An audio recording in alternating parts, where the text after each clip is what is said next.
All right. We are live here on the Huddle podcast doing our Madden 26 introduction to our franchise coaching, Metal Mike and the Candyman JH. So go for it, John. We are live.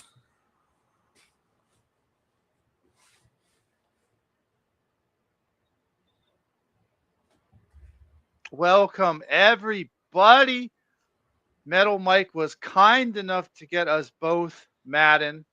So much appreciations on that. Thank you very much. And now we are transitioning to Madden. We will still play NCAA football. Candyman and Metal Mike are not done with our coaching journey here, but now you will see our coaching journey in the NFL. And since you can see the screen right here, Mike, why don't you start us off with your team, how you ended up there, and let's just talk about your roster and in general about your team. So how I ended up in Pittsburgh is every year that play Madden, we normally do our franchise to where you're in the NFC and I'm in the AFC, or I'm in the NFC and you're in the AFC. And since you actually have a built-in storyline that you're going to talk about, I had to figure how am I going to pick my team, because I really don't have a built-in storyline. The only connection my storyline would have with my coaching in college football is the fact that there's one head coach that came from Penn State that went to the Houston Texans. But I was like, I don't want to go with that.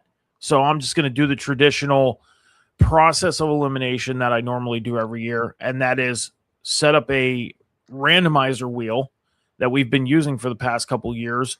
And I did my process of elimination. And pretty much what came down to it was the Steelers ended up winning that.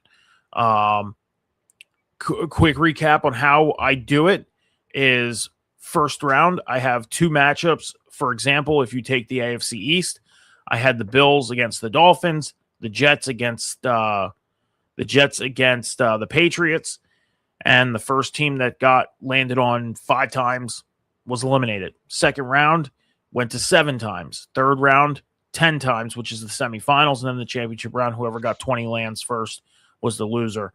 That's how we got here with Pittsburgh. So I am going to be the Pittsburgh Steelers. You can already see the dead giveaway of a trade that was done right here on the home screen. Yes, Jaylen Warren was traded. So I'm going to run down real quick all the moves that I made. We'll go with releases first because I did release some players. And let me get down to the Steelers quick. Okay. So I released it free safety Sebastian Castro, tight end Connor Hayward, Mike linebacker Carson Bruner, defensive tackle Logan Lee, edge rusher Kenny Wilkes, wide receiver Kashawn Williams, running back Sion Vikai, and then obviously I took over the head coaching position, so Mike Tomlin was fired. Scott Miller, wide receiver, defensive tackle Azeski Otamiyu, and defensive tackle Broderick Martin. The reason why these players were eliminated or were released is simply they were bottom of the depth chart guys that could have ended up on the practice squad or on the waiver wire. And I was like, instead of trying to just trade them and get draft picks for them, I was like, I'll just release them. I'll bump up my cap space a little bit, which I did earn about $3.5 to $4 million extra in cap space for these guys, which was a nice boost to help with, trade values, picking up free agents, and all that stuff. I didn't have any retired players. I did make one position change. I did sign tight end Noah Gray, who's originally a tight end from the Kansas City Chiefs. He was on the free agent list. I signed him, but I made his position a fullback. And if you're thinking, why turn a tight end to a fullback? Well, because there's plays in the Steelers playbook where the fullback goes out for passes. The guy can block on run plays. And then when he goes out for the passes, I know he's going to catch. So it's almost a guarantee for a fullback out pass, which is going to be helpful. So that's why I picked up Noah Gray off of free agency. As far as guys that I signed free safety Kavon Wallace.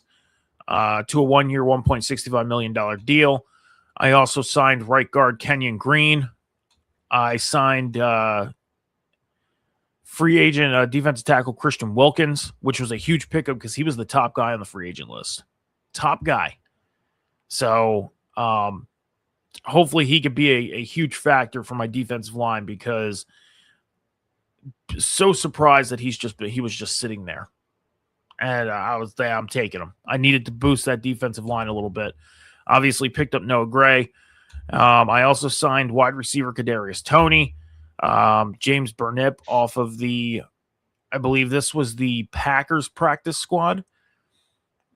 I'll have to recheck that, and then kicker Maddox Trujillo. So yes, I signed a punter and a kicker. Reason why I signed a punter and a kicker is because I released traded my punter and kicker. And we'll get into the trades real quick. So I traded. I just made a trade before we went live. I traded away a 5th and a 6th round draft pick for wide receiver Xavier Gibson. I also made a trade. I sent a 2028 3rd round pick, 2027 3rd round pick, and running back Jaylen Warren, who you've seen on the front screen, to the Carolina Panthers for running back Rico Dowdle. I traded a 2028 1st round, 2028 2nd round, 2027 2nd round, 2026 2nd round to the Kansas City Chiefs for wide receiver Xavier Worthy. I traded a 2027 4th, 2026 4th, and a 2026 4ths, a 2027 4th, a 2026 3rd, a second 2026 3rd to the Buccaneers for edge rusher Yaya Diaby. And then I traded 2027 or 2026 7th round pick to the Jets for punter Corliss Waitman. I traded a 2026 5th round pick. I traded Corliss Waitman to the Jets for a 2026 7th round pick. And then I traded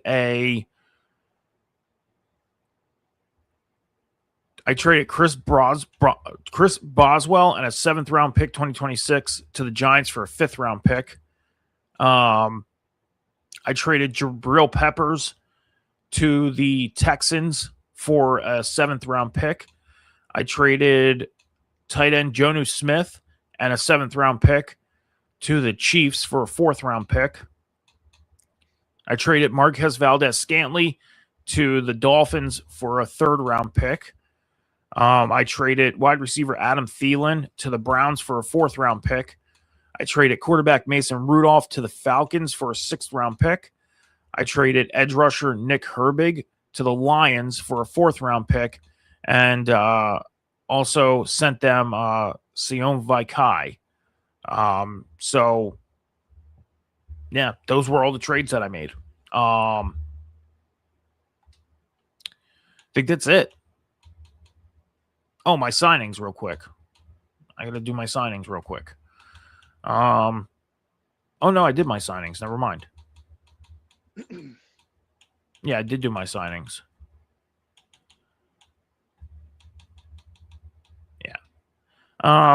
Yeah. So some changes made, not too many big ones. Like I did make the trade for Xavier Worthy. As we know, the top wide receiver out in Kansas City is Rashid Rice. And then my trade for Rico Dowdle, for Jaylen Warren to the Panthers for Rico Dowdle. These guys are pretty evenly matched up when it comes to overalls, but Rico Dowdle has a little bit more speed. And he also has a little more change of direction. So some of his overalls are actually a little better than Jaylen Warren's. I did think about doing trading for Chuba Hubbard, but I didn't want to make too many crazy big trades because I do want to build this team. I don't want to just have a superstar team from the jump and just go win. I don't want to be boring basically and just go and have superstar teams that can go and win Super Bowls. I don't want to do that. I want to build a team. I want to build a franchise. And, I'm doing that on the back of Aaron Rodgers. Aaron Rodgers did stick around. He is going to be my starting quarterback for the year. That leaves me a year to decide whether I'm going to start Will Howard in our 2026 season, or if I'm going to draft a quarterback, or if I'm going to make a move in free agency. But Aaron Rodgers is going to be my guy for this season, and I want to see if I can try and get this guy another MVP. That's what I'm aiming to do, is try and get this guy another MVP, and maybe, since there's a possibility he may never do it in real life again, put another ring on this guy's finger as well, digitally at least. So that's my Steelers. There it is. Oh, perfect, man. Thank you, Mike. So now we'll jump over to Candyman.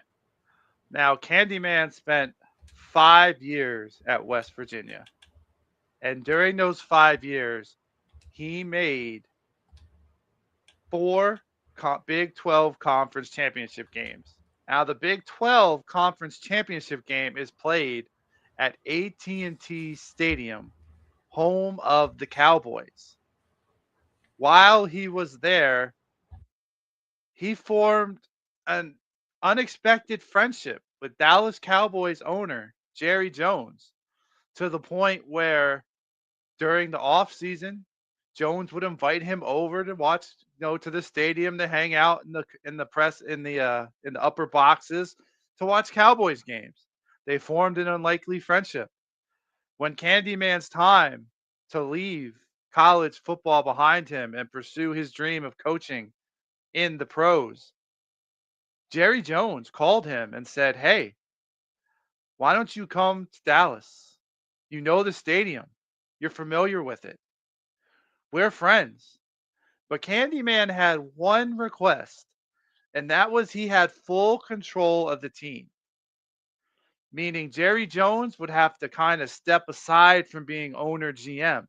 It took some convincing, but he was able to convince his friend to allow it. So Candyman is now the new head coach of the Dallas Cowboys, playing in a stadium where he already had success in West Virginia, 4 straight Big 12 conference championships. Jerry is entrusting the future of his Cowboys to Candyman. It's a big weight restoring America's team, but it's a weight Candyman will hold on his shoulders. Actually, Mike, I'm going to do a little something different. If you want to go to my roster.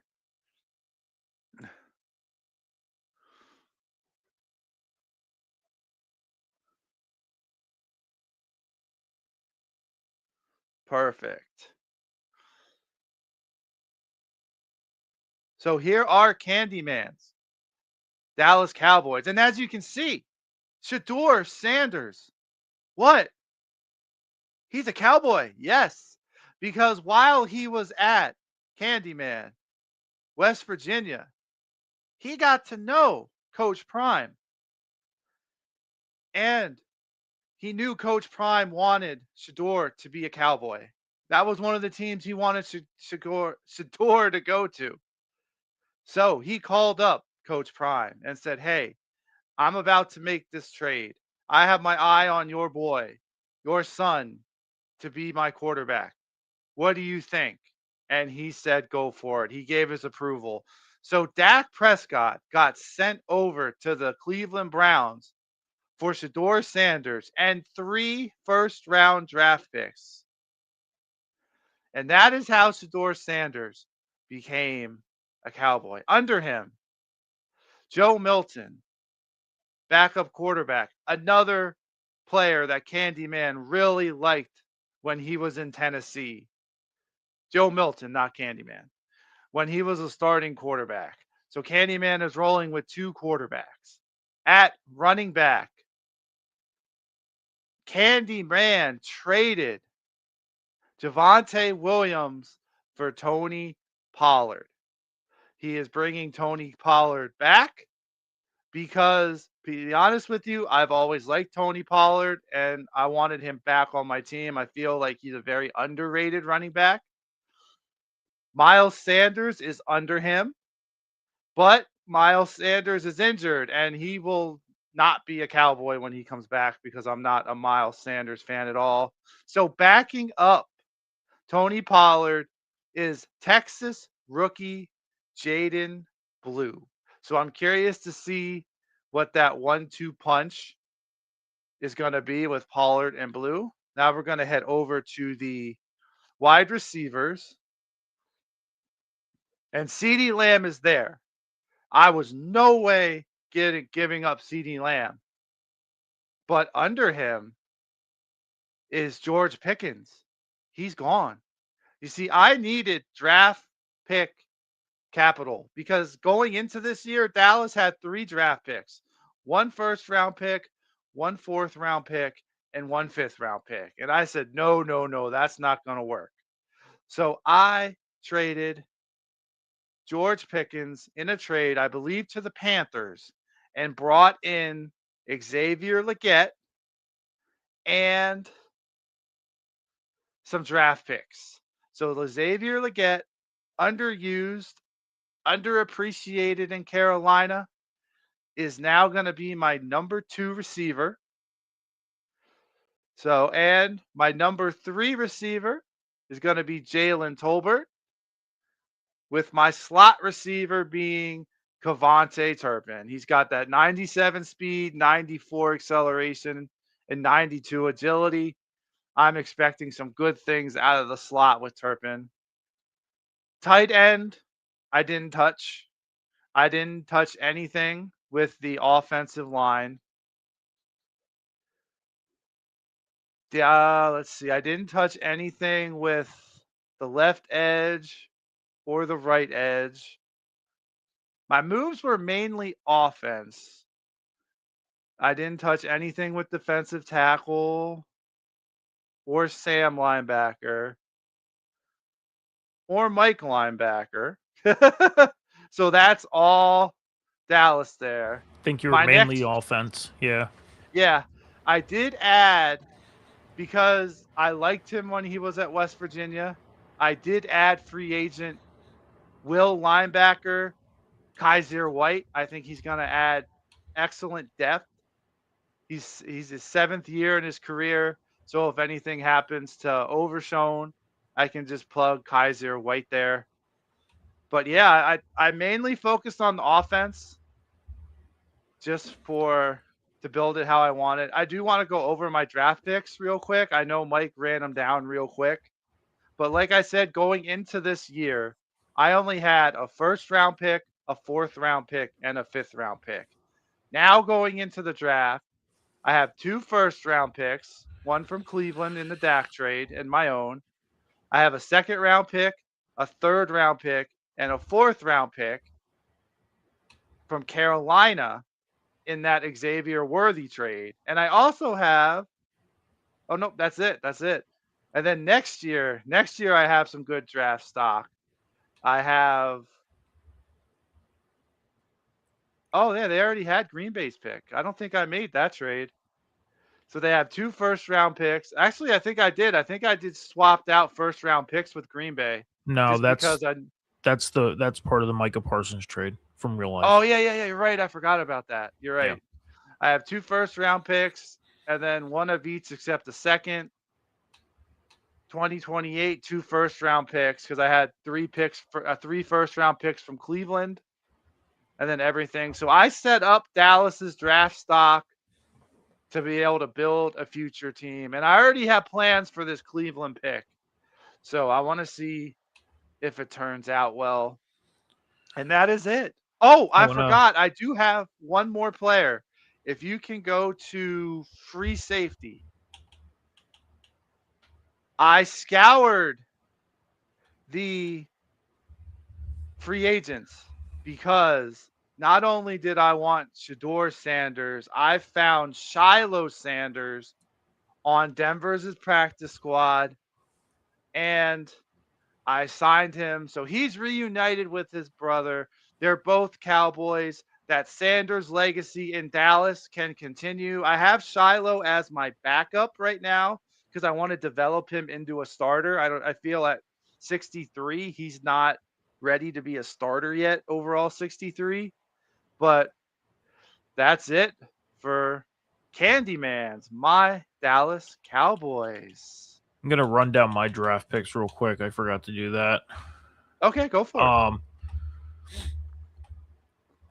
make sure I didn't miss any players. So, yeah, no quarterback change. Rico Dowdle came in.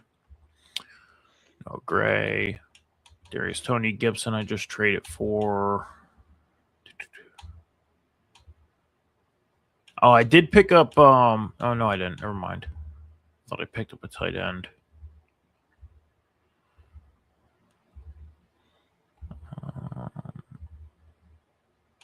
Yeah, Diaby, Cam Hayward, Christian Wilkins.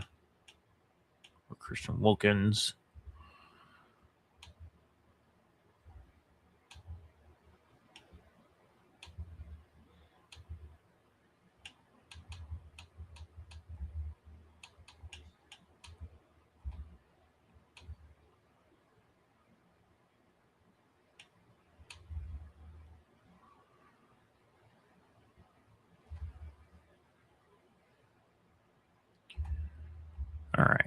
So my draft picks. My first round pick, I never touched from 2026. Along with the third round pick, that was a real life trade for Dallas that I kept. The 2026 is the Cleveland pick for sending them Adam Thielen. Fourth round pick is original. The Giants 2026 pick was the send over of I forget who I sent over to the Giants. The Atlanta and Tennessee were also trades that I made as well that were mixed in there. And then my 2027, I mean, I had a second, third, fourth, but those picks all got traded away. So as of right now in 2027, I have a first, fifth, sixth, and seventh. That'll all change. And then 2028, 4, 5, 6, and 7. That's all going to change as the years go on. I have plans of building this team up. Just like you, I have plans of building this team up as well, specifically through the draft and through free agency as normal. But yeah, so what I like about our moves is we didn't like steal any superstars from teams. Like, yeah, you know, you as an Eagle fan, Saquon Barkley is still an Eagle. Me as a 49er fan, George Kittle is still a 49er. McCaffrey's still a 49er. We took players that might be, with the exception of Dak Prescott, because let's be honest, I'm not a fan of Dak, so I wanted him out.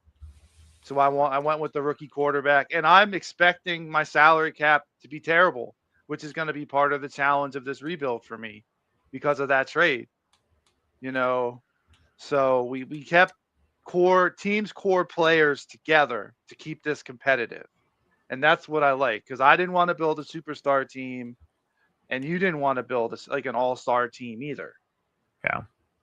Well, I mean, if you look at the top here, so the 2025 cap is at $279 million per team. Every team has $275 million. As you see, I'm changing teams. That 2025 cap doesn't change because every team starts with $275 million.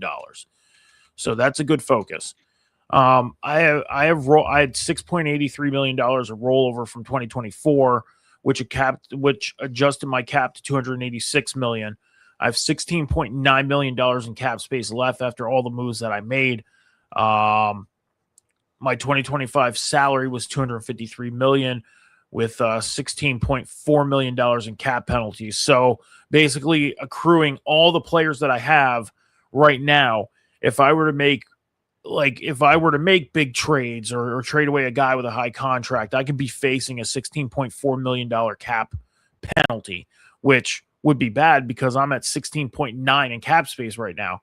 So that'd be a terrible, terrible thing to do. And then total spending. I'm feeling that because I have a 71.6 million cap. Yeah, I'm gonna switch. Tax trade. I'm gonna switch over to yours. We're gonna show yours as well. Cool. 2025 total spending was $269 million. That's on all the contracts that the Steelers have spent, even before I touched this team. And then $12.5 million rookie reserve cap space. So, for example, when the draft comes around, I have over $12 million that I can spend on rookies, which is nice because the general rookie contract is between $4 million and $12 million. So I have $12.5 million which is going to be nice. Now we look at the Cowboys. Again, $279 million in caps, $279 million in 2025 cap. Everybody has that. You had 18.8 rollover with 298 to adjust to the 279 with the rollover, and you have $33.6 million left in cap space, which is nice. You're in a bad position when it comes to your cap penalties, because if you were to make any big moves, you could be facing up to a $71 million cap penalty. Yeah, I'm not looking to make any more big moves. So, well, you make any big moves and you put yourself in that cap penalty, you're looking at being in the negative $40 million, which would hit you hard and put you in a very bad position for the next couple of years. $264 million in total spending. So that's how much you spent in 2025. And then you have reserve of $24.2 million in rookie reserve. So you're in a very, very good position when it comes to rookies in 2026. So you're in a really good position to build this team and build the Cowboys up. Much better than I'm in, but that stuff changes in due time if you make moves throughout the season. You know, the trade deadline comes up and you think, oh, a guy's not doing in a good position and you got to trade him or you want to release him because he's just not living up to the potential. You know, it's all different things. So that's going to change throughout the year if moves are made, decisions are made, trades, releases, etc. So, but so your Steelers are actually rated higher than my Cowboys. I'm 81 across the board, overall offense and defense. So I'm looking at your overall rating. So you actually are in a better spot than I am right now overall and on defense. Well, that Christian Wilkins pickup was actually huge for me because my defense was at an 84. But picking up Christian Wilkins was huge because he's an 83 overall. He was the best player on free agency. He was. And yeah, I needed another defensive tackle. Like all my defense, you go into my defensive tackles, this is rough. You look at this. So I had Cam Hayward, and just pretend Christian Wilkins isn't there. Cam Hayward, Derek Harmon, but then I have Keanu Benton, who's injured. I have Daniel Akula, who's injured. Dean Lowry, who's injured. Yaya Black, and then Isaiah Loudermilk, who's injured. So my defense tackles were Yaya Black, Derek Harmon, and Cam Hayward. Those are my defense tackles. So I had to sign. I needed to pick up another defensive tackle. He's the best one on the board. So why wouldn't I? Why would I not spend the money, the $8 million that I spent on him? You know, I had the money. Because you look at, where is it? There it is. You look at this. I mean, most of these guys are backups and stuff like that, but 1 to 3 weeks, week to week, 38 to 44 weeks. A lot of injuries. A lot of injuries and a lot of guys. Holy smokes. Yeah. I mean, yours is no better. Yours is no better. I mean, so these are all guys that are just sitting there. My guys are just depth guys, though. They're not really starters. But a running back, rookie running back,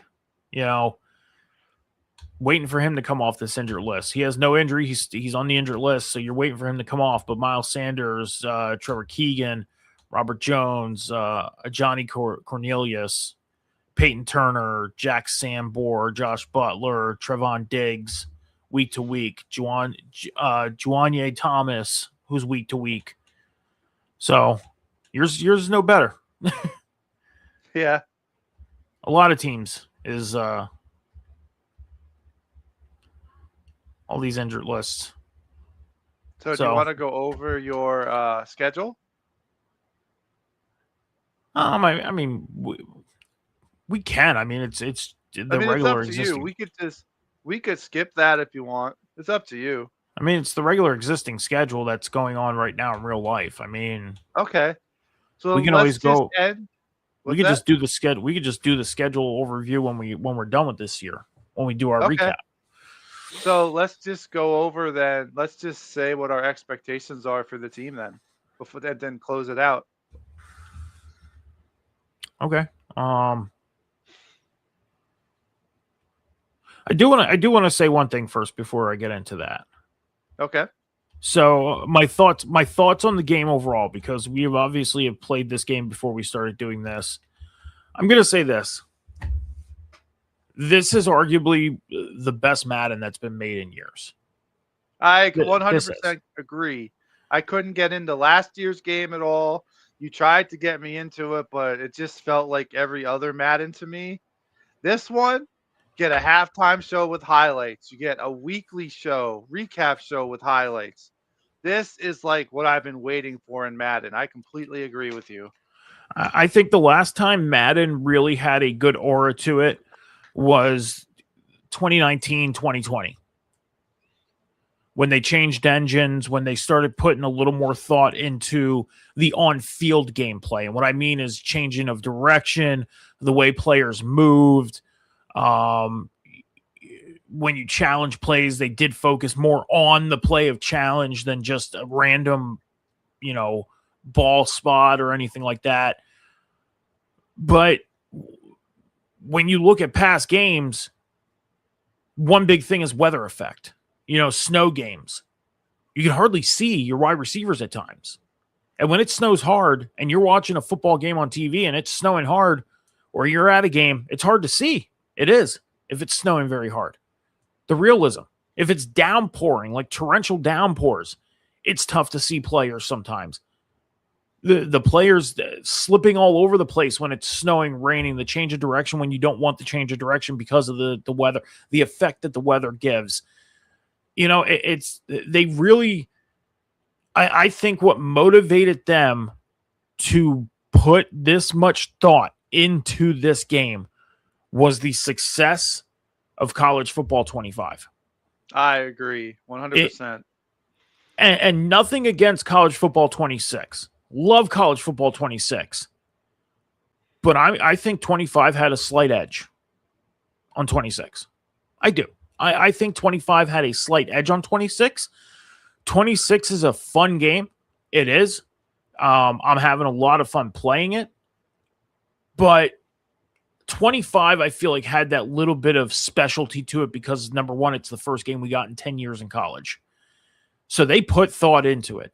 They put the effort into making that game great because they knew if it didn't succeed, nobody's coming back in 26. People are going to come back in 27 for college football. That's a given. Why? Because it's college. You have more options for teams. You have almost 60 teams to choose from. You can do more than that. It's like 125, I think, 100 or 130, 123. But that's what I mean. More than 60. I mean, the NFL's 32 teams. That's why I say more than 60. Taking half. Yeah, I get what you have all those teams to choose from on all different levels with 12 different conferences to play in, and more of a challenge that if you take a team from the Big 12 or the Pac-12 or the Sun Belt or the American or Conference USA, you want to try and get them to the level of national championshipism. You don't have to play in the SEC, the Big 10, the ACC, and have the easier path of getting to the national championship. You also are forced to win games. There's more of a challenge. You want to get to a conference title game, you need to win your conference games. You want to get to the college football playoff, you need to win your conference games, you need to win your conference, and you need to hope not to even lose in the season, because one loss, it's slip up. But when you play Madden, you can lose 7 games and still make the playoffs. You can lose 8 games, and if there's another team in your division that's up there with you at the top of the division, you can win your division. I'm gonna give a little bit of an example. I'm testing out Superstar mode right now. I'm gonna be giving content in Superstar mode. I'm gonna start creating that sometime this week. But I'm doing the My Player right now, and in my first year as a rookie, I took over after the team was 3-6, or 2-6, or 3-6.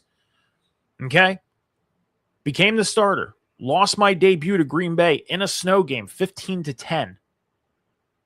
Since then, went 6-2, finished 9-8 on the year, and the Eagles finished 9-8 as well, and I outbeat them for the NFC East, made the playoffs. So even at 9-8, you can make the playoffs, win your division, way things fall. You can do all that stuff. But in college, you have that more of a challenge because you lose one game, that could be your season. That's why I think college football has that success rate, because of the challenges, because of what you can do. And in Madden, the NFL, it's so much easier to make the playoffs, so much easier to win your division. You know, there's easier paths, is what I'm saying. I'm not saying it's easy. I'm just saying there's an easier path.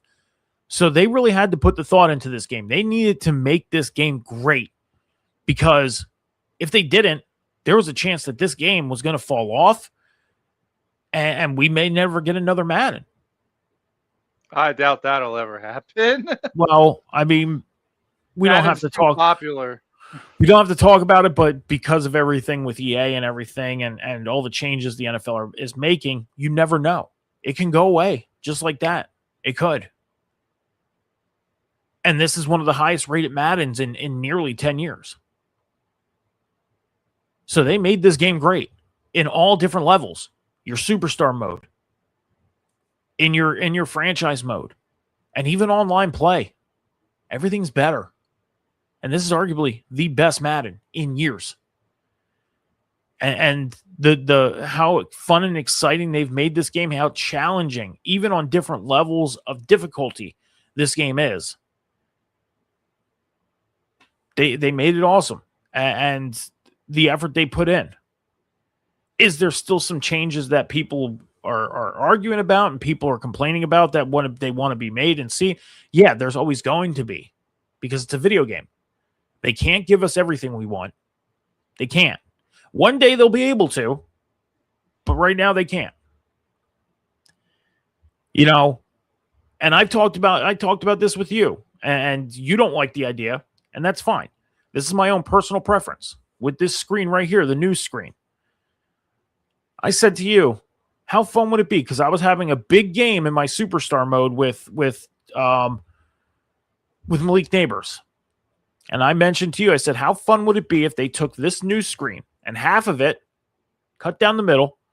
One side is the news. You see all the news reports, like Brock Heward said defensive tackle Christian Wilkins has agreed to terms with the Steelers for 1-year deal per sources. Okay, that stays there. But on the other half, you take all these reporters that you see on the right side of the screen and have them in a fun little fantasy competition and see how they're doing. Something like that. Now, I know people wouldn't like it. Some people wouldn't like it. Some people would like it. Some people would just be like, about it, because this screen is kind of irrelevant. Nobody pays attention to this screen. Nobody.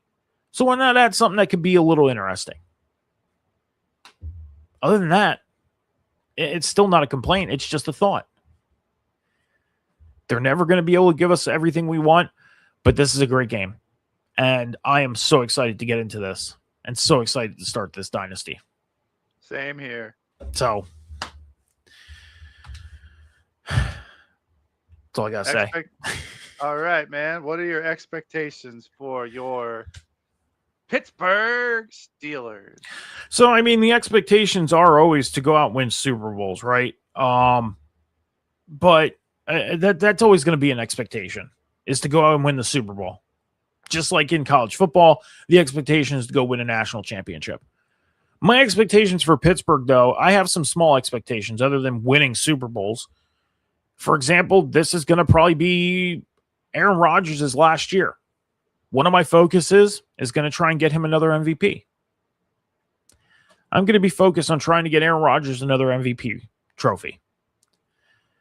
I'm going to try and win rewards for a lot of my guys that may only be on the team for a year, that may be gone in 2026, and try and boost their stock.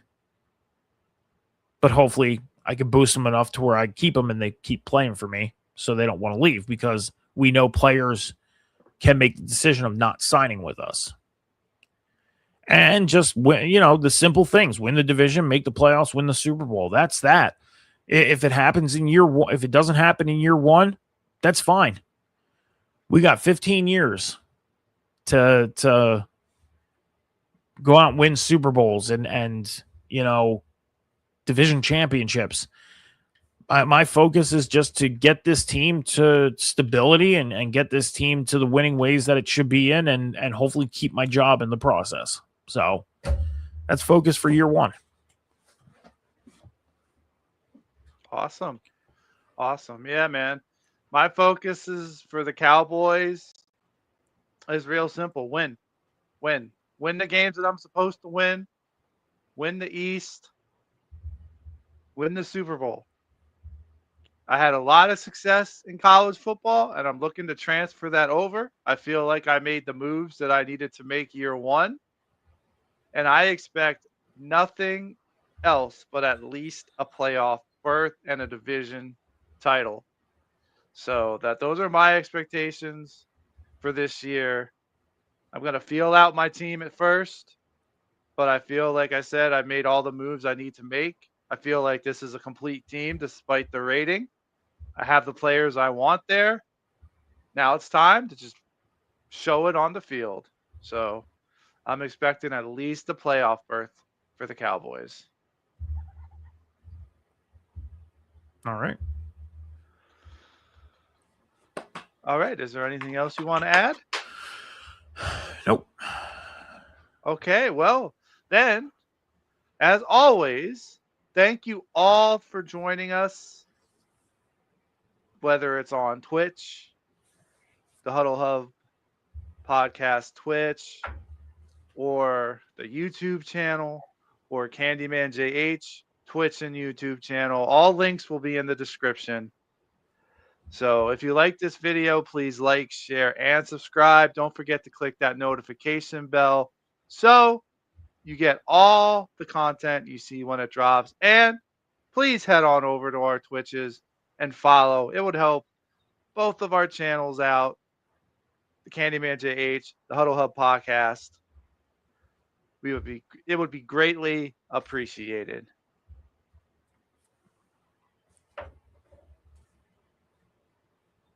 All right, that's it, my friend.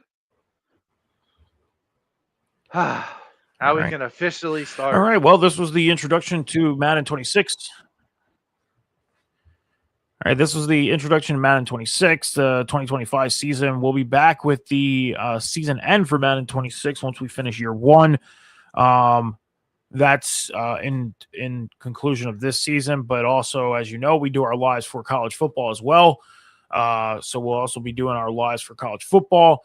As far as the show, we are live every Sunday morning at 10:30 a.m. Eastern Standard Time and every Tuesday night at 7 p.m. Eastern Standard Time for the Huddle Hub podcast itself.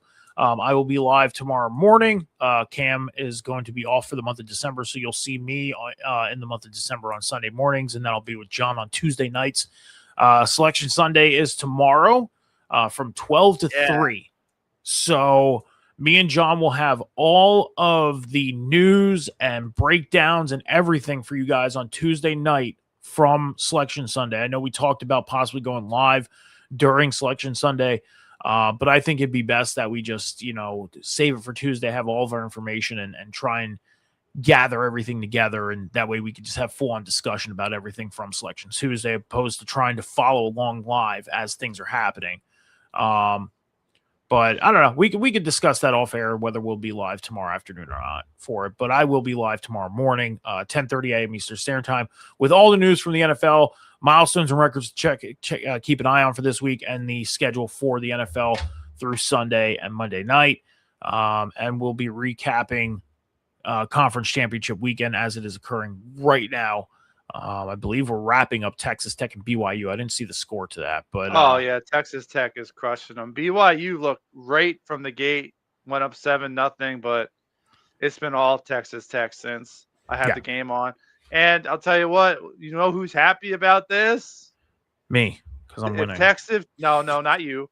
If Texas Tech wins, Notre Dame is most likely to make the playoffs. So the Irish are going to make the playoffs. Whereas the flip side, if BYU would have won, it would have looked like James Madison would have got into the playoffs, but Texas Tech is winning 34-7 right now.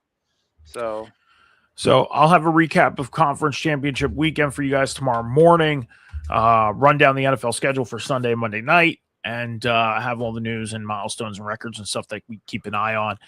And then me and John off air will discuss whether we'll be live tomorrow afternoon for Selection Sunday or not. That's from 12 to 3. So that's basically once I go off air, we'd be going back on air for Selection Sunday. So we'll discuss that on our own time, and keep an eye out over on the Huddle Podcast social medias, over on X, or just come out and check out the show tomorrow morning, and I'll have the announcement for you whether we'll be live for Selection Sunday or not. If not, then we will have everything for you guys on Tuesday night. Come back tomorrow morning, 10:30 a.m. Eastern Standard Time. We'll see you guys then. Deuces.